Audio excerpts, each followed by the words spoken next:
Congress party ഇപ്പോഴും കഴിഞ്ഞുപോയ പ്രതാപകാലഘട്ടത്തിൻ്റെ ഓർമ്മകളിലും സ്വജനപക്ഷപാതത്തിലും കുടുംബവാഴ്ചയിലും കുടുങ്ങിക്കിടക്കുകയാണെന്ന് നരേന്ദ്രമോദി ഇന്നലെ ജയ്പൂരിൽ വികസിത് ഭാരത് വികസിത് രാജസ്ഥാൻ പരിപാടിക്കിടെ വിമർശിച്ചു.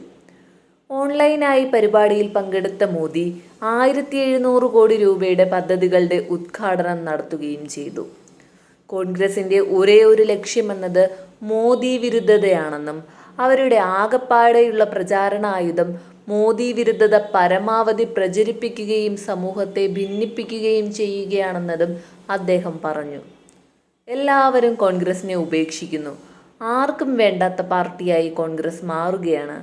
അവരുടെ സ്വജനപക്ഷപാതവും കുടുംബവാഴ്ചയും ജനങ്ങൾക്ക് മടുത്തെന്നും അദ്ദേഹം കൂട്ടിച്ചേർത്തു.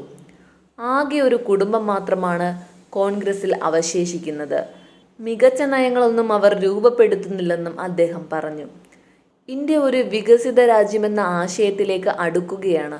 അതിനാദ്യം കർഷകരെയും സ്ത്രീകളെയും ചെറുപ്പക്കാരെയും ശക്തിപ്പെടുത്തണം.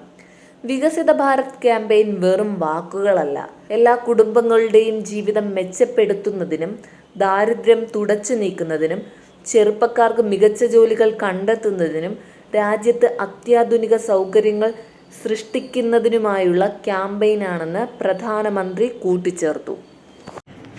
കൂടുതൽ വാർത്തകൾ അറിയുവാനായി ഈ ചാനൽ സബ്സ്ക്രൈബ് ചെയ്ത് ഫോളോ ചെയ്യുക.